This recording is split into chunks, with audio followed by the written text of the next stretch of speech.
చెప్పండి.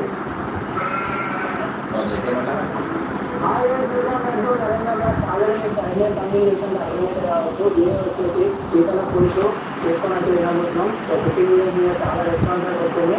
సో అందుకోసం ఇట్లా కుకింగ్ వీడియోస్ అలా కంటిన్యూ చేస్తున్నాము. సో ఆ పీతలు వచ్చేసి ఇక్కడ అయిపోయింది. ఎస్ఐడ్ పోయి కొన్ని పట్టుకొని వచ్చినాం. వచ్చేసి మనం పీతల పులుసు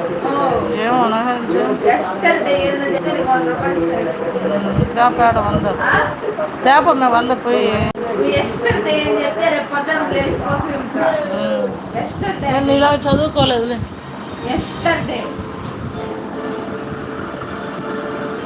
అంటే టైం అయిపోయిందని